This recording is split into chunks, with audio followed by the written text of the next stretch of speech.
Alright guys, so thank you for joining the live session. आज के session में हम लोग बात करेंगे एक्चुअली एक ट्रेडर के बारे में। अनुपम नाम है। आई थिंक लाइव सेशन में भी है अवेलेबल अभी, right? Yes, he is there.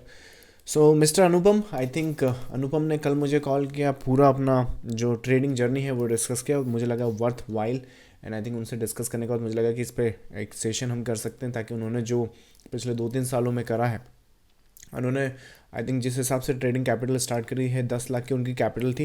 इन 3 सालों में भरपूर प्रॉफिट किया, बहुत अच्छा प्रॉफिट किया। लेकिन इवेंचुअली ये जो कंसोलिडेशन और अभी रिसेंटली जो ट्रम्प वगैरह का जो सिनारियो है, टैरिफ जो हुआ है ना, इसमें एक्चुअली मोस्ट जो कैपिटल है वो वाइप आउट हो गई है, राइट? तो उसके कारण से उन्होंने एक्चुअली लाइक रिसेंटली उन्होंने क्या करा, अपने वीडियोस के थ्रू अपन से जुड़े हैं। सो उन्होंने कॉल करा और डिस्कस करा कि किस हिसाब से सिनारियोज यहाँ पर उनके साथ हुए हैं, और उनमें क्या फीडबैक दे सकते हैं, या फिर क्या वहाँ पे मिस हुआ है, या फिर अपन सब कुछ इस सेशन में डिस्कस करते हैं। चलो। सो जिस हिसाब से आई थिंक अनुपम ने बताया मुझे, आई थिंक जिस हिसाब से आई थिंक 3-4 साल से कंसिस्टेंस प्रॉफिट है, 3 साल से actually, exactly to be precise, I think 3.4, 3.5 साल के आसपास। बट 3 साल से लगभग कंटिन्यू बेसिस पर उन्होंने ट्रेडिंग स्टार्ट करी है, और उसके साथ प्रॉफिट्स वो हर साल कर रहे थे। लेकिन जो एक ह्यूमन फैक्टर होता है ना ट्रेडिंग में, ह्यूमन फैक्टर कौन सा होता है कि हम लोग काफ़ी इमोशनल ड्रिवन होते हैं। कई बार एक बहुत अच्छा कन्विक्शन ट्रेड होता है, मे बी वो हमारे हिसाब से नहीं चलता, तो आप कितने भी बड़े माइंड सेट या फिर योगा वगैरह आप करते हैं, लेकिन होता क्या है कि थोड़ा सा हिट होता है इमोशनली वहाँ पर, और उसके हिसाब से फिर डिसीजन लिए जाते हैं ना। यहाँ पर इनने ट्रेडर ने 3 साल तो बहुत अच्छा प्रॉफिट किया, बट ये जो कंसोलिडेशन फेज है ट्रम्प वाला, और ये जो पिछले 3 महीनों से अगर आप देखोगे तो मार्केट क्या कर रहा है, एक सीधा डायरेक्शन नहीं ले पा रहा है, वो ऊपर नीचे जा रहा है, राइट? तो यहाँ पर क्या है कि कुछ इश्यूज आए हैं, ओवर ट्रेडिंग हो गई है, रिवेंज ट्रेडिंग हो गई है। इवन वहाँ पर क्या हुआ है कि लाइक होता है ना कि मेरा पैसा कैसे ले गया मार्केट, आई थिंक इतना गलत मैं कैसे हो सकता हूँ, ये मैं गलत हुई नहीं, मार्केट ही गलत है। तो इस माइंडसेट के साथ है ना, यहाँ पर थोड़ा सा रिकवरी वहाँ पर करने की कोशिश करी। बट वो रिकवरी के बाद आप जानते हो कि ऐसा होता नहीं मार्केट में, इवेंचुअली वो चला गया। तो 3 साल से काफ़ी एक अच्छी ट्रेडिंग स्ट्रैटेजी, आई मीन देखो फ़र्क नहीं पड़ता कि आप क्या ट्रेडिंग स्ट्रैटेजी फॉलो कर रहे हैं। अगर आपके पास एक बहुत अच्छा ट्रेडिंग स्ट्रैटेजी है, तो इवेंचुअली उसमें आपने ये कुछ चीज़ें ऐड करनी है, ताकि ये चीज़ें आपके साथ ना हो, या फिर दोबारा कभी आपके साथ फ्यूचर में ऐसी चीज़ ना हो। जैसे अब इनने जो ट्रेडिंग कैपिटल इनके पास थोड़ा बहुत बचा, अगेन 10 लाख से स्टार्ट किया था, अभी तो बेस कैपिटल जो थी उससे भी नीचे आ चुके हैं, राइट? तो उससे भी नीचे आ चुके, तो पहली चीज़ तो यही अब रिकवर करना है। और रिकवर अगर कर भी लिया, एक बात मुझे बताइए कि लेट से आने वाली मूवमेंट में उन्होंने थोड़ा सा अपने आप को काम करा, राइट अनुपम? उसके बाद थोड़ा अपने अपने आप को संभाला, उसका ट्रेड करना स्टार्ट भी कर दिया, और लेट से आपने 10 लाख रुपए अपने रिकवर भी कर लिए, क्योंकि आपने यहाँ पे अच्छा बनाया, तो मोस्ट प्रॉब्ली आप 10 लाख रिकवर भी कर लोगे, कोई बड़ी बात नहीं। लेकिन एक बात मुझे बताओ, ये रिकवर करने में 2 महीना, 3 महीना, 6 महीना आपको लगा, 1 साल लगा, राइट? तो 1 साल के बाद 2026 आ जाएगा, आप पहुंचे कहाँ हैं? थोड़ा सा लॉजिकली सोचो। आपका 3 से 4 साल भी गया, और 4 साल के बाद आप यहाँ आ गए, राइट? जहाँ आपने स्टार्ट किया था यहाँ कहीं पर आ गए, राइट? यहीं से तो स्टार्ट किया था। तो ये जो गेम आप खेल रहे हो, या फिर ये जो गेम बहुत सारे ट्रेडर्स यहाँ पे प्ले करने की सोच रहे हैं, प्ले करना आता नहीं है बट सोच रहे हैं, तो इज़ इट लॉजिकल? 4 साल के बाद इससे तो अच्छा आप वो उसकी एफडी बना देते, एफडी भी बना देते तो आज उससे ज़्यादा अच्छा होता। ये मेंटल स्ट्रेस भी नहीं होती, और ये भी नहीं होता आपके साथ, राइट? तो समझो चीज़ को, जो मैंने आपको कल फ़ोन पे बताया वो यहाँ पे सेशन पे फिर से रिपीट कर देता हूँ, ताकि आपके पास रिकॉर्डिंग्स रहे और वो सिनारियोज रहें। तो उस हिसाब से आप कभी भी ऐसा दोबारा कभी मौका आए, या फिर माइंडसेट आपका ख़राब हो, जब इस सेशन को आप रिपीट करना और देखना कि यहाँ पे क्या डिस्कशन किया है।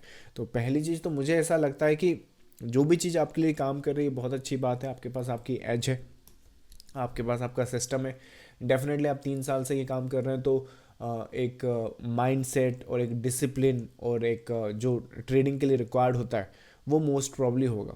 नाउ एक जो आखिरी एलिमेंट बच जाता है, साइकोलॉजी, या फिर माइंड, लाइक क्या बोलते हैं, माइंडसेट, वो वाला जिसमें इमोशनल कुछ नहीं होता, राइट? तो वहाँ पे थोड़ा सा हमें काम करना होता है। एक ट्रेड जो आपके अगेंस्ट में जाती है, जहाँ से आपको बहुत अच्छी कन्विक्शन थी, राइट? तो वो एक ट्रेड है। अब उस पर आपने कितना भी रिस्क लगा दिया हो, इवेंचुअली आपने पूरा रिस्क तो वहाँ पे किसी भी पर्टिकुलर ट्रेड पे नहीं लगाना चाहिए। पर मुझे ऐसा लगता है कि किसी ट्रेडर को अगर फुल टाइम ट्रेडर बनना है, या फिर आप सोच रहे हो कि मैं लाइफ लॉन्ग मार्केट में रहूँगा, मार्केट से कमाऊँगा, तो ज़रा इन चीज़ों पर ध्यान रखना। मेजॉरिटी ऑफ ट्रेडर्स को क्या लगता है, क्योंकि ये लाइक एक जॉब से, most of the trader job market से यहाँ पर आते हैं, तो उन्हें क्या लगता है एक ट्रेडिंग कैपिटल होगी, उसको हम सीख जाएंगे और मार्केट से हर महीना प्रॉफिट बनाएंगे और हमारी जो लाइक कर्व होगी वो कुछ इस तरह से दिख रही होगी। ये जो लाइक 10 में से जो 9 ट्रेडर लॉस कर रहे हैं उनको एक्चुअली ऐसा ही लगता है, राइट। इनको एक और चीज़ लगती है, जैसे कि यहाँ पर उन्होंने प्रॉफिट किया, प्रॉफिट करने के बाद लाइक उसके बाद उन्होंने ग्रो किया, यहाँ भी प्रॉफिट किया, तो यहाँ से लेके वो यहाँ तक तो है। अब इन्होंने एक्स्ट्रा रिस्क लेना स्टार्ट किया क्योंकि यहाँ पे प्रॉफिट हो चुका है, तो उसके बाद ये प्रॉफिट यहाँ से यहाँ आ गया। तो इनका माइंडसेट कैसा होता है कि अरे ये तो मार्केट का ही प्रॉफिट था, मार्केट के प्रॉफिट में से ही प्रॉफिट दिया है, तो कोई इशू नहीं। तो उस कारण से वो गिरते गिरते गिरते गिरते आप यहाँ पे कब आ जाओगे और इसके नीचे कब चले जाओगे पता नहीं चलेगा। तो एक ये भी इशू मैंने देखा है। ये दो चीज़ें हैं आई थिंक जो मुझे लगता है कि बहुत कॉमन है। एक तो इनको जो प्रॉफिट हो जाता है और उसमें से लॉस होता है तो उतना बुरा इनको लगता नहीं है, और सेकंड ये कि इनको ऐसा लगता है कि ट्रेडिंग अगर सीख गए तो हर महीने सैलरी की तरह ये चीज़ आपको पैसा देगी। वेरेज अगर रियल टर्म्स में देखें तो मार्केट एक्चुअली काम ऐसे करता है, आपका कैपिटल यहाँ पे काम करता है और कैपिटल के नाम पे यहाँ पे होता है आपका पोर्टफोलियो। अब ये पोर्टफोलियो, जैसे मैंने आपको एक पुराना सेशन किया था, किसी को अगर याद हो तो, जो गोल्डमैन सैक्स है राइट, वहाँ पर वो लोग किस हिसाब से ट्रेड करते हैं, कितना एक्यूरेसी रखते हैं, कितना वो रखते हैं राइट, तो उनका भी क्या है एक पोर्टफोलियो है, उसको वो ग्रो करने की सोचते हैं। वो ऐसा नहीं सोचते कि इससे हम मंथली अपने वो करेंगे, ये करेंगे, वो करेंगे, ऐसा नहीं होता। मार्केट ऐसे काम करता नहीं है। मार्केट एक्चुअली काम ऐसे करता है कि आपको यहाँ पे एक अपना पोर्टफोलियो बनाना पड़ेगा। अब ये कुछ भी हो सकता है, लेट से आपका पोर्टफोलियो 1 लाख का है, लाइक लेट से 10 लाख का है, 1 CR का, कुछ भी आपका बेस कैपिटल है वो राइट। अब बेस कैपिटल है तो डेफिनेटली एक काम करते हैं, 1 लाख का बेस कैपिटल पकड़ते हैं। अब अगर 1 लाख का बेस कैपिटल है तो गोल क्या होगा आपका? गोल ट्रेडर्स का क्या होता है, हर महीना कैसे मुझे मार्केट से सैलरी मिले, मिल ही नहीं सकती, हो ही नहीं सकता, लिख के ले लो। अगर नहीं बोलोगे, विश्वास नहीं होता, तो फिर एक काम करो, इस वीडियो को सेव करो, ये चीज़ ट्राई करने की कोशिश करो, फिर 3 साल बाद, 6 साल बाद, जब भी आपको समझ में आए, दोबारा फिर इस कमेंट बॉक्स में आना और अपना अपडेट करना। 99.99% तो छोड़ो, मैं 100% बोल रहा हूँ, क्योंकि जैसे अभी अनुपम के केस में ले लो, 3 साल तक देखो मार्केट ने कुछ ना कुछ दिया, मैं भी शायद 1-2 महीने कुछ ना दिया हो, लेकिन ओवरऑल मार्केट ने दिया। लेकिन इवेंचुअली क्या हुआ, तो ये चीज़ उन्हें समझने में 3 साल लग गए राइट। तो वैसे ही या तो आप जो चीज़ मैं बता रहा हूँ उन चीज़ को समझो, या फिर खुद के एक्सपीरियंस से समझो। लेकिन होगा क्या कि आपका जो वैल्यूएबल टाइम है जो मैं सेव कर सकता हूँ वो ख़त्म हो जाएगा। आप खुद की गलती से सीख रहे हैं, तो खुद की गलती से जो सीखेगा हमेशा हर गलती करके वो तो पागल है। लाइक आपको गलतियाँ करनी है, आप गलतियों से आगे बढ़ोगे, लेकिन सारी गलतियाँ खुद ने नहीं करनी है, कुछ चीज़ें दूसरों से समझ लो। तो मार्केट जो है यहाँ पे पोर्टफोलियो बेसिस पे काम करता है, ये मार्केट सैलरी नहीं देता, ये पोर्टफोलियो को ग्रो करता है। अब इस पोर्टफोलियो में ध्यान रखो, जो भी आपका बेस कैपिटल है उसको कभी भी डिप्लॉय मत करो एक ही सेगमेंट में। जैसे मैं इंट्राडे ट्रेडिंग करूँगा, मैं इंट्राडे में सिर्फ ऑप्शन बाइंग ही करूँगा, मैं सिर्फ स्विंग ट्रेडिंग ही करूँगा, मैं सिर्फ पोजिशनल ट्रेडिंग करूँगा, मैं सिर्फ इन्वेस्टमेंट करूँगा। तो इवेंचुअली अगर मार्केट से आप सोच रहे हो कि मैं फुल टाइम की बात कर रहा हूँ, देखो दो केस होंगे। एक तो जो मार्केट में पैसिवली काम करना चाहते हैं, एक बार खरीदा अपना काम धंधे से लग गए बस, तो एक तो वो लोग हैं। बाकी मुझे लगता है कि 99.9% जो ऑडियंस है चैनल की, वो एक्टिव मार्केट पार्टिसिपेशन में बिलीव करती है, और वो एक्टिव मार्केट का पार्टिसिपेशन भी करती है। मतलब आप रोज़ मार्केट को ट्रैक करते हो, ये लोग रोज़ नहीं ट्रैक करते, क्वार्टर में एक बार कर लिया, 3 महीने में, 6 महीने में, या फिर हर महीने एक बार कर लिया। बाकी ये जो लोग हैं ये एक्टिवली मार्केट को ट्रैक करते हैं। अब जब आप एक्टिवली मार्केट को ट्रैक करते हो और आप बोल रहे हो कि मैं अपने पोर्टफोलियो को मैं खुद ग्रो करूंगा, और आप उससे सोच रहे हो कि मैं इससे बहुत अच्छे रिटर्न्स ले आऊँगा, तो अगर ये जो पोर्टफोलियो है किसी एक ही पर्टिकुलर स्क्रिप्ट या एक ही पर्टिकुलर ट्रेडिंग स्टाइल पे बेस रहा, तो चांसेस काफ़ी ज़्यादा है ये आज नहीं तो कल वाइप आउट होना ही है। अगर ये ट्रेडिंग कैपिटल है तो ट्रेडिंग कैपिटल का जो मेन गोल होता है वो trading capital more like speculative side भी होती है, थोड़ा सा स्पेकुलेशन यहाँ हमेशा ही होता है। मुझे 1 सेकेंड दीजिए। या सो जो ट्रेडिंग कैपिटल है वो हाईली रिस्की एसेट्स होती है, और ऐसा हो ही नहीं सकता कि रिस्क फ्री आपको कोई ट्रेड मिल जाए। और ट्रेडिंग अगर कर रहे हो उसके आगे ट्रेड शब्द लगा है तो वो बहुत हाईली रिस्क होता है। मतलब कि चांसेस काफ़ी ज़्यादा हैं कि जो भी आपने रिस्क लगाया है वो या तो लॉस हो सकता है, या फिर जो डिप्लॉय कैपिटल है वो भी लॉस में हो सकती है अगर आपने ऑप्शन बाइंग में वो कर रखा है तो। अब अगर ये होता है तो मेक श्योर करें कि अगर वो ट्रेड सेटअप्स आप जीतते हैं या फिर आप विन करते हैं, आपके हिसाब से मार्केट वो करता है जो आपने सोचा था, तो जो भी आपका रिस्क था उससे ज़्यादा आपका वहाँ पर रिवॉर्ड आए। हमेशा जो ट्रेड सेटअप्स आप प्लान करो, आप प्लान करोगे बिग प्रॉफिट के लिए, ठीक है। हमेशा बिग प्रॉफिट नहीं मिलेगा, कभी ट्रेल हो जाएगा, ट्रेलिंग स्टॉप लॉस कट जाएगा, मे बी मार्केट के पैटर्न्स चेंज हो जाएंगे after entering to the trade, right, या फिर ट्रेड में जैसे आप आओगे तो चेंज हो जाएगा, राइट। तो वो चीज़ें आपको ध्यान रखनी। तो ये इसका आउटकम जो आएगा ना, वो या तो स्मॉल प्रॉफिट में आएगा या फिर मे बी शायद स्मॉल लॉस में आएगा। बिग प्रॉफिट के लिए हमेशा ट्रेड करना है, और जब हो सके तो इसे एग्जीक्यूट भी करना है। नहीं तो पता चला यहाँ से यहाँ तक का टारगेट देखा, यहीं भग के निकल गए, डर के मारे। डर रहे तो ट्रेड काय को लिया, और फिर जब ये मार्केट ने बहुत सारा आपको डरा दिया तब पता चला आपने तो यहाँ एग्जिट करना था, वो यहाँ निकला। तो जहाँ पर आपको अगली 15 ट्रेड का प्रॉफिट हो सकता था, ये ट्रेड काट के आप करने क्या वाले हो? आप दूसरी ट्रेड ही ढूंढोगे ना। तो जब ऑलरेडी एक सही ट्रेड में हो और ऑलरेडी आपने एनालिसिस किया कि यहाँ से यहाँ तक जाएगा, तो इसी ट्रेड में बने रहने से नुकसान क्या है? अरे ये जो रिस्क पे है वो चला गया तो मैं क्या करूँगा? तो ये रिस्क पे लगाया क्यों अगर तुम्हें लगता है कि ये चला गया तो मैं क्या करूँगा? समझ रहे हो मैं क्या बोल रहा हूँ? मतलब मैंने कितने ही ट्रेडर को देखा कि यहाँ से आपको यहाँ तक लाना है, उनने डर के मारे यहाँ से ट्रेड काट दिया, दूसरा स्क्रिप्ट ढूंढा वहाँ ट्रेड लगा दिया। अब वहाँ भी तो ट्रेड ही कर रहे थे ना तुम। अब वो वहाँ पता चला या तो जो उनका 1:2 1:1 का टारगेट था वो आ गया, या स्टॉप लॉस चला गया। पता चला इसी ट्रेड में अगर थोड़ा सा रुक जाते या फिर वेव्स या चार्ट पैटर्न्स पे काम कर लेते, तो होता क्या कि ये स्ट्रक्चर आप पहचान जाते हैं, आपके हिसाब से यहीं पे आपको बिग प्रॉफिट मिल जाता। कितनी बार कितने ट्रेडर्स के साथ, इवन आप यहाँ पे बहुत सारे लाइव में अभी जुड़े हुए ट्रेडर, आप खुद बताइए कितनी बार आपके साथ ऐसा हुआ। तो जब ट्रेड काट के ट्रेड ही करना है, और जो ट्रेड लिया है उसमें बने रहने के रीज़न मार्केट ने बता रखे हैं, अभी एग्जिट प्लान दिया नहीं है मार्केट ने, तो चुपचाप उसे लाइक फॉलो करो। हमेशा बिग प्रॉफिट के लिए ट्रेड करो। स्मॉल लॉस होगा, स्मॉल प्रॉफिट होगा, बिग लॉस कभी भी नहीं होना चाहिए, इसका मेक श्योर करना है। और जब इस हिसाब से ट्रेड सेटअप्स आप प्लान करोगे तो जो ट्रेडिंग कैपिटल है वहाँ पे ना गेन्स आपके बहुत ज़्यादा होने लगेंगे। गेन्स मतलब कि आपके जो प्रॉफिट्स हैं वो बढ़ गए हैं क्योंकि आपने उन्हें खुला छोड़ दिया, या फिर जहाँ तक आपने सोचा है वहाँ तक आप एग्जिट कर रहे हो।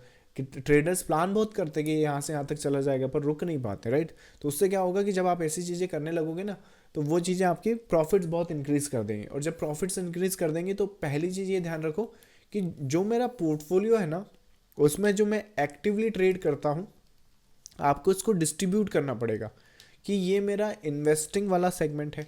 मान लीजिए 1 लाख से अगर स्टार्ट किया, बहुत छोटा कैपिटल है पर फिर भी लेट से 1 लाख से स्टार्ट किया, जो भी कैपिटल आपका हो, मान लो 25% से आप डिप्लॉय कर दो कि 25% से मैं इंट्राडे ट्रेड करूँगा, 25% से मैं स्विंग ट्रेड्स करूँगा, 25% से मैं लेट से इन्वेस्टमेंट करूँगा, 25% अगर जस्ट इन केस इनमें से कोई एक आध प्लान क्या बोलते हैं हमारे हिसाब से नहीं चलता है, या फिर कोई एक्स्ट्रा बाइंग अपॉर्चुनिटी देती है, जैसे इन्वेस्टमेंट में मार्केट करेक्शन करने लगा, तो ये 25% जो फंड पड़ा हुआ है इसको यहाँ से ऐड करके उसमें अपने रिटर्न्स को मैक्सिमाइज़ कर लिया। समझ रहे हो मैं क्या बोलने की कोशिश कर रहा हूँ? तो इससे होगा क्या? इससे जो अनुपम जैसी हालत हुई है आपकी, सबसे पहले तो वो ख़त्म होगी। क्या होगा? देखो आज नहीं तो कल दोबारा फिर इवन मेरे साथ भी कई बार इमोशनली चीज़ें हो जाती, क्योंकि भाई हम लोग इंसान हैं, राइट। अगर इमोशन ही ख़त्म हो जाएंगे तो वो तो डेड हो जाएगा आदमी। मरे हुए इंसान में थोड़ी इमोशन होते हैं। जब तक जिंदा रहेंगे, चाहे कितनी भी उम्र हो हमारी, बच्चा जो पैदा होता है तब से लेके उसके लास्ट डे तक उसके अंदर इमोशंस होते हैं। ऐसा हो ही नहीं सकता कि इमोशन कभी ना हो। और जब ये जो गेम आप खेलने की कोशिश कर रहे हो, इसमें इमोशंस बहुत बड़ा रोल प्ले कर देते हैं। मेरा लॉस लिया तो कैसे लिया, राइट। या फिर यहाँ मुझे कन्विक्शन लग रहा है तो मुझे लेट से 5% तक का रिस्क ले लेता हूँ, 10% तक का रिस्क ले लेता हूँ। तो जब ऐसी चीज़ें आप कर लेते हो, क्योंकि रिवॉर्ड भी तो फिर उस हिसाब से मिलेगा। अगर चल गया तो 10% का, पता चला 100% हो गया, राइट। नहीं चला तो 10% वाइप आउट हो गया।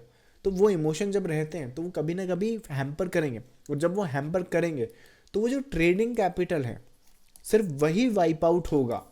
तो उस केस में क्या है, जो बचा हुआ 70% आपका पोर्टफोलियो जिसमें आप पोजिशनल स्विंग्स ये वो सब करते हो, तो वो चीज़ें संभालेंगी आपको। जैसे इनके केस में बताऊँ, इन्होंने जितना बताया था मुझे 10 लाख का एक रेफरेंस लूँ, अगर 10 लाख से स्टार्ट किया था, आज से 3 साल पहले कितना हुआ, 2022। ये सामने मेरे निफ्टी इंडाइसेस हैं, आज उनके पास बेस कैपिटल से भी कम है, राइट। प्रॉफिट बहुत अच्छा गया, लेकिन किस काम का प्रॉफिट जब पूरा चला गया। तो एक बात मुझे बताओ, अगर उसी टाइम, एक एग्जांपल आपको बता रहा हूँ, कुछ भी यहाँ पे डिप्लॉय हो, ये 25% भी मैंने आपको एग्जांपल दिया, आप कुछ भी कर सकते हैं। आप चाहे तो 50-50 कर दें, या फिर लेट्स से जो भी आपको लगता है 75-37, जो भी आपको ठीक लग रहा है, मैं एग्जाम्पल बता रहा हूँ।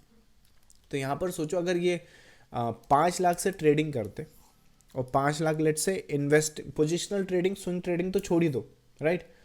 लेकिन उस केस में क्या होगा कि पोजिशनल ट्रेडिंग स्विंग ट्रेडिंग अगर पर हटा भी देंगे, तो अगर सिर्फ इन्वेस्टिंग पे फोकस करें, और इन्वेस्टिंग में भी जो स्टॉक्स वगैरह हैं वो सब भी छोड़ दो, लेकिन क्या बोलते हैं, सिर्फ निफ्टी अगर अपन खरीद लें, लाइक निफ्टी अगर अपन खरीद लें, तो उस केस में क्या होगा कि अगर निफ्टी भी अपन ने 2023 में जब इनके साथ 22 में जब यहाँ पे स्टार्ट किया था उनका, 3 साल पहले, या 2022 होगा, तो अगर यहाँ हम खरीदें निफ्टी, तो अभी अगर निफ्टी का मोस्ट प्रॉब्लम देखें तो 60% का गेन होता है, विच मीन्स 5 लाख जो यहाँ पे डिप्लॉय किए हुए थे, अगर वो इनका जो ट्रेडिंग कैपिटल है उससे जो इन्होंने प्रॉफिट किया, लेट्स से वो पूरा का पूरा वाइप आउट हो गया, 1 रुपया भी वहाँ पे बचा नहीं, तो भी वो जो 5 लाख यहाँ पे इन्वेस्टेड था, वो 61%, मतलब कि 2.5 लाख का उसमें लगभग प्रॉफिट चल रहा होगा, 2.5 लाख से ज़्यादा ही चल रहा होगा। तो टोटल वैल्यू अभी इनके पास क्या बच जाती, 7.5 लाख रुपए के आसपास। तो इसीलिए जब मैं बोल रहा हूँ कि दूसरे जो फैक्टर होते हैं ना वो सपोर्ट करते हैं आपको, तो मैं यही एक्सप्लेन कर रहा था। तो ये तो एक एग्जांपल हो गया कि निफ्टी इंडेक्स खरीद लिया। अगर मान लो निफ्टी इंडेक्स की जगह क्या बोलते हैं अपना मिड कैप अगर ले लिया होता, कोई बड़ी बात थोड़ी कि उसमें भी ले सकते हैं, अगर आदमी यंग है काफ़ी, लाइक जो कि इनके इसमें 26 साल के आसपास की इनकी उम्र है, तो मोस्ट प्रॉब्ली आप लार्ज कैप की जगह कोशिश करो स्मॉल कैप अगर कैप्चर कर सको तो, स्मॉल कैप या मिड कैप। अगर मिड कैप निफ्टी भी पकड़ोगे तो मोस्ट प्रॉब्ली यहाँ से अगर देखो तो 100% की गेन है, विच मीन्स यहाँ पे ट्रेडिंग में मान लो इनको लॉस हो गया, लेकिन 5 लाख जो यहाँ पे डिप्लॉय किया था वो आज 10 लाख पे खड़े होते। तो 10 लाख से तो उन्होंने स्टार्ट ही किया था। तो सपोज करो 5 लाख से ट्रेड कर रहे हैं, बहुत अच्छा प्रॉफिट चल रहा है, कभी अगर ऐसा टाइम भी आ गया कि किसी कारण से मान लो वाइप आउट हो जाता है कैपिटल, ट्रेडिंग कैपिटल, तो वो जो ट्रेडिंग कैपिटल हमने स्टार्ट किया था वो देखो यहाँ पे किसी रीज़न से वाइप आउट हुआ, लेकिन यहाँ पे हम ब्रेक इवन के आसपास खड़े। तो समझ रहे हैं कैसे एक दूसरे का दोनों सहारा बनते हैं। तो ये अपना, और ये तो तब जब मैं ज़्यादा दिमाग भी नहीं लगा रहा हूँ, मैं तो यहाँ पे इंडेक्स फंड आपको दिखा रहा हूँ। अगर आपका चार्ट पैटर्न्स और स्ट्रक्चर की नॉलेज अच्छी है तो आप किस हिसाब से अपने पैटर्न्स ढूंढ सकते हो। आई मीन 400 गुना वहाँ पे क्या बोलते हैं आपका जो कैपिटल है वो ग्रो कर सकता है। यहाँ पर स्मॉल कैप में देखोगे तो स्मॉल कैप में जहाँ पर भी यहाँ पर भी देखोगे तो वही 131% के आसपास, तो ये भी डबल ही मान लो मोटा मोटा। 10 लाख यहाँ पे भी आपका बच जाता है या रह जाता। आप आज की तारीख में मोस्ट प्रॉब्ली आपका 10 लाख। फिर कहोगे कि यार वो तो यहाँ से तुम कैलकुलेट कर रहे हो तो यहाँ का ये डाउन साइड का, अरे भाई तो मैं भी यहाँ पे कोई 130% थोड़ी जोड़ रहा हूँ, मैं भी तो 100% ही जोड़ रहा हूँ ना। थोड़ा बहुत रफ रफ समझा करो। तो एक तो वो चीज़ होगी। सेकेंड ये है कि अगर कुछ स्टॉक्स पकड़ लेते, जैसे एग्जाम्पल मैं आपको दिखाता हूँ। आई थिंक क्या बोलते हैं ICICI एक बैंक था, ICICI आई थिंक HDFC था, HDFC असेट मैनेजमेंट, एक 2023 के time I think most probably शायद इधर खुला है, वो मैं आपको दिखाता हूँ यहाँ पे। आई थिंक ये तो एक अपडेट ही है, पता नहीं क्यों। एक सेकंड में आपको वो स्नैपशॉट भी बता देता हूँ। या एक ये स्नैपशॉट देखो, अगर आप स्टॉक को आइडेंटिफाई कर सकते हो तो ये उसी टाइम जब इन्होंने ट्रेडिंग स्टार्ट करी थी उसी टाइम का ये स्नैपशॉट है। 21 मार्च 2023 के आसपास का प्राइस चल रहा है 1700 के आसपास।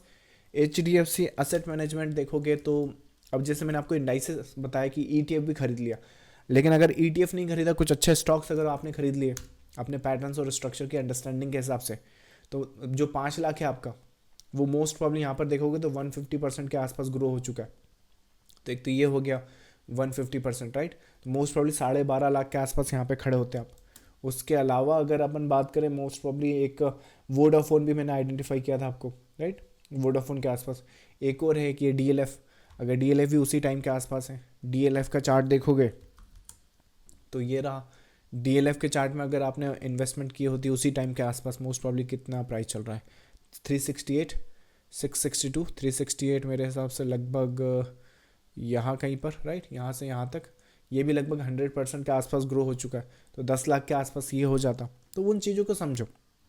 DLF से याद आया, एक और रियल इस्टेट का स्टॉक था जो मैंने आइडेंटिफाई करने में हेल्प करी थी ट्रेडर्स की। ये अगर आप आइडेंटिफाई करो तो यहाँ कहीं हमने आइडेंटिफाई किया था। अगर इस तरह के स्टॉक्स में इन्वेस्टमेंट कर दिया तो ये 1000% इज इक्वल टू 10 टाइम्स, मतलब कि 5 लाख का 50 लाख। इसका स्नैपशॉट रुको, आई थिंक इसका मेरे को निकालना पड़ेगा, मैं अवेलेबल कराता हूँ आपको। अनंत राज, आई थिंक या ये स्नैपशॉट में लेके आता हूँ, रिकॉर्डिंग से निकालना पड़ेगा, but this is a decent stock. यहाँ कहीं भी आइडेंटिफाई किया था, 10 टाइम्स अपना ग्रो हो चुका। तो 5 लाख का 50 लाख तो सिर्फ इसी एक स्टॉक से प्लान कर सकते हो। बात को समझो मैं क्या बोलने को, ये समझाने का क्या रीज़न है कि ट्रेडिंग जो कैपिटल आप करते हो ना, वो करो, अच्छी बात है, ग्रो करते रहो, प्रॉफिट्स निकालते रहो और उन प्रॉफिट्स को डाइवर्सिफाई करते रहो। अगर ज़िंदगी भर तुम ये सोच रहे हो कि मैं ट्रेड करूँगा, हर महीने उससे कुछ निकालूंगा, आप मानो चाहे ना मानो, ये बस मैटर ऑफ टाइम है कि आपका नंबर कब आता है, पर आएगा वो ट्रेडिंग। और ये आप खुद ही करोगे। जैसे अनुपम के केस में इन्होंने खुद नहीं करा। जब इनका मेजर ट्रेड इनके अगेंस्ट में चला गया तो कैसे चला गया, गुस्सा आ गया, ओवर ट्रेड कर दी, कभी इतनी क्वांटिटी ट्रेड नहीं करी, पर क्योंकि फंड्स अवेलेबल थे। यहाँ पर आपके फंड्स ही अवेलेबल नहीं होंगे आपके पास, वो तो डिप्लॉय होंगे अनंतराज या इंडेक्स फंड में, राइट।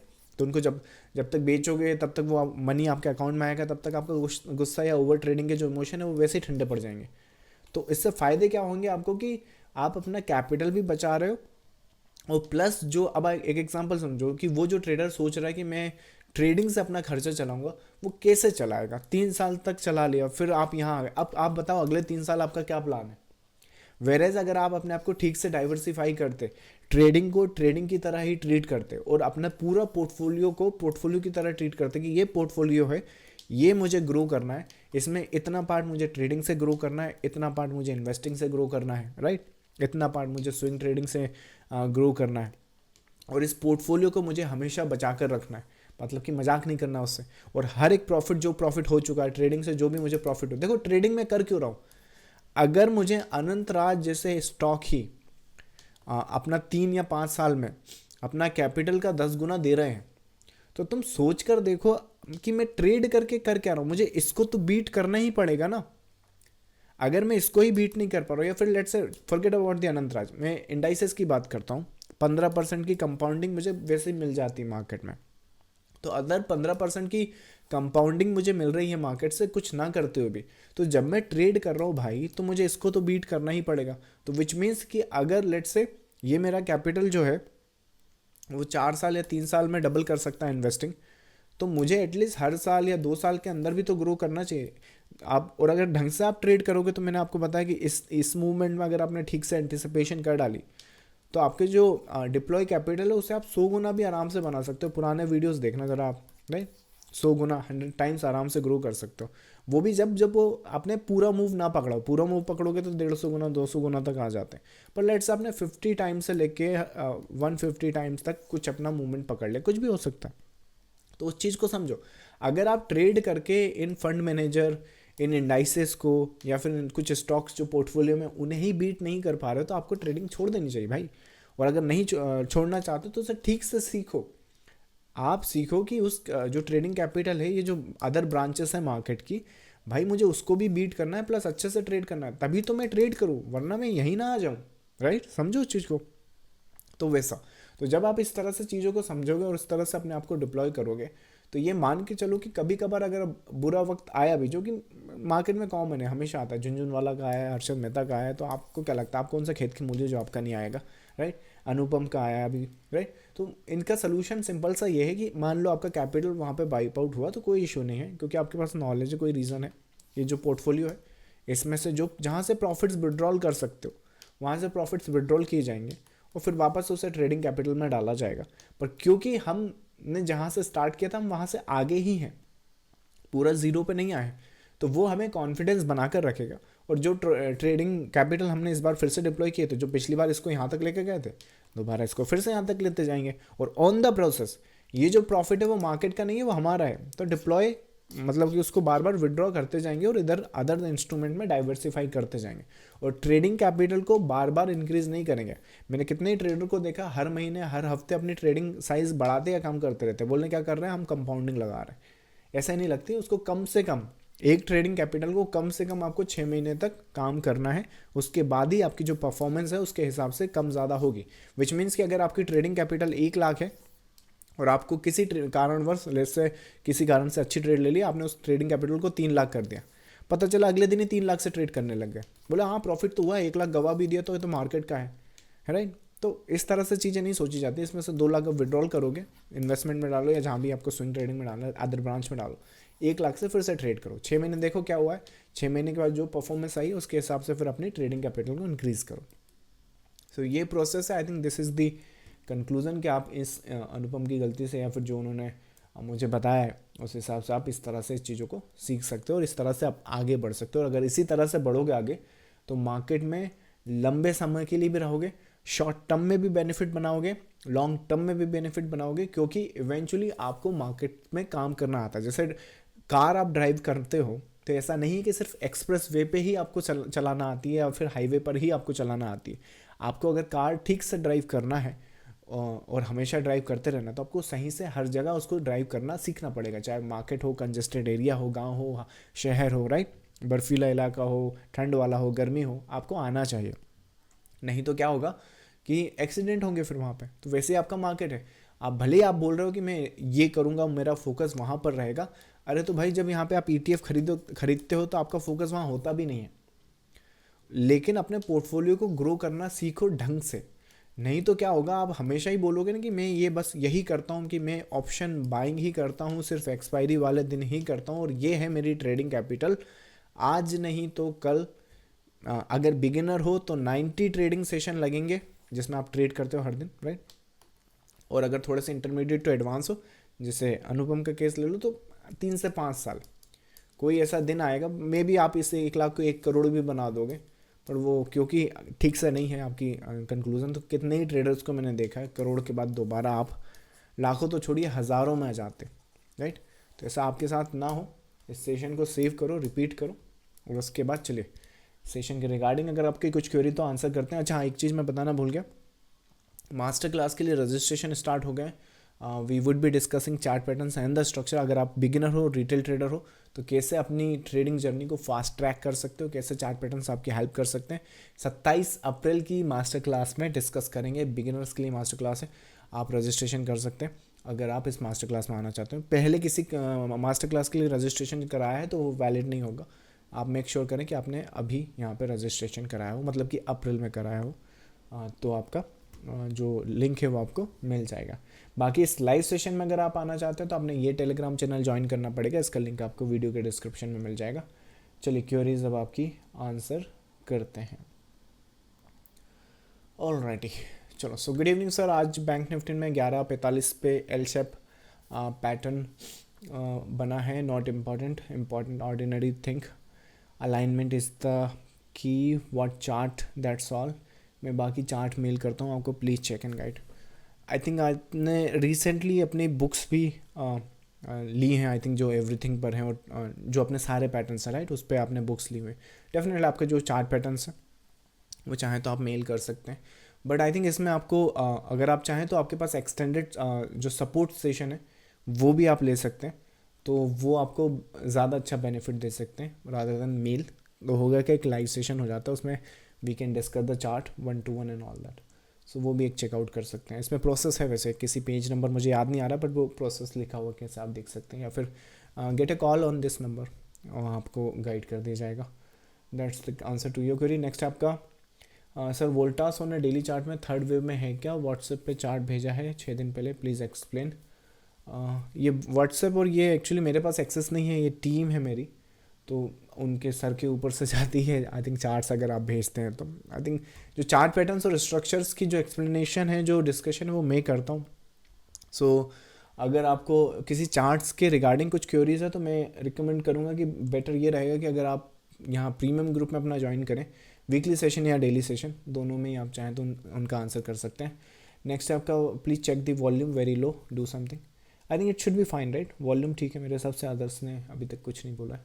लेट मी नो अगर वॉल्यूम कम है तो. अदरवाइज नेक्स्ट क्वेरी है आपका, देव टैरिफ के कारण बहुत अनसर्टिनिटी है मार्केट में, सो शुड वी ट्रेड और should we avoid. Good question. लेकिन मुझे ऐसा लगता है कि इसका आंसर बहुत सिंपल सा. देखो अगर आप ट्रेडर हो और आपके लिए सबसे अच्छा क्या है, आज का मार्केट देखो यहाँ पर क्या है, क्या हो रहा है, ये साइडवेज मार्केट है, करेक्शन है. हालांकि मार्केट आज जो सेशन हुआ था उसमें अपन ने ये डिस्कस किया है कि मार्केट किस हिसाब से साइज को टैग कर सकता है, बट मैं एक्सप्लेन क्या करने की कोशिश कर रहा हूँ कि ट्रेडर्स के लिए ये जो मार्केट है ये नाइटमेयर है. अब आप क्या बोल रहे हो कि टैरिफ के कारण मार्केट में कुछ अनसर्टेनिटी, हाँ अनसर्टेनिटी तो है, बट एक बात मुझे बताओ, ये वॉलेटिलिटी क्रिएट कर रहा है. यहाँ से लेके यहाँ तक की मूवमेंट आई है जिसमें मैंने बताया कि कैपिटल जो 100 टाइम्स और ये हो जाती है, तो उसके लिए आपको वॉलेटिलिटी चाहिए. वो वॉलेटिलिटी जो होगी वो आपकी क्या बोलते हैं मूवमेंट क्रिएट करेगी. अब चाहे टैरिफ हो या ना हो, जैसे एग्जांपल के लिए हमारा जो मूवमेंट था निफ्टी का वो ये था, चाहे ट्रम्प टैरिफ लगाए या ना लगाए, टैरिफ लग गए हैं तो गैप में वो रिएक्शन आई है. अगर टैरिफ नहीं लगते तो धीरे धीरे वो रिएक्शन आती. तो मुझे ऐसा लगता है अगर आपको मार्केट समझ में आ रहा है, चाहे दुनिया इधर की उधर हो रही हो, टैरिफ लग रहे हो नहीं लग रहे हो, वर्ल्ड वॉर 2 हो 3 हो रही हो, कोई फ़र्क नहीं पड़ता. अगर हो भी रही होगी और आपके व्यू के साथ अलाइन हो रहा है तो कोई इशू नहीं है. ज़्यादा से ज़्यादा क्या हो जाएगा, आपका व्यू एक आध बार गलत हो जाएगा तो जो डिप्लॉय कैपिटल है वो वाइप आउट हो जाएगी. लेकिन अगर व्यू आपका सही भी हो गया तो ट्रेडिंग कैपिटल जो डिप्लॉय कैपिटल है वो 10 गुना 100 गुना भी तो होगी. तो उन चीज़ों को समझो. लेकिन वो कर आप तब सकते हो जब आपका स्ट्रक्चर और मार्केट की अंडरस्टैंडिंग क्लियर है. अगर आपकी मार्केट की अंडरस्टैंडिंग क्लियर है, आपको पता है आप क्या कर रहे हैं, तो why should you avoid it. As a matter of fact this is the great opportunity to make money and as a matter of fact big money, big profit. और अगर नहीं समझ में आ रहा है तो कोई बात नहीं, वेट करें फिर, तब तो अवॉइड करें. अगर मार्केट समझ में नहीं आ रहा है और मार्केट में लेट से कोई ग्लोबल इवेंट नहीं चल रहा है तो भी आपको अवॉइड करना चाहिए, क्योंकि समझ नहीं आ रहा ना.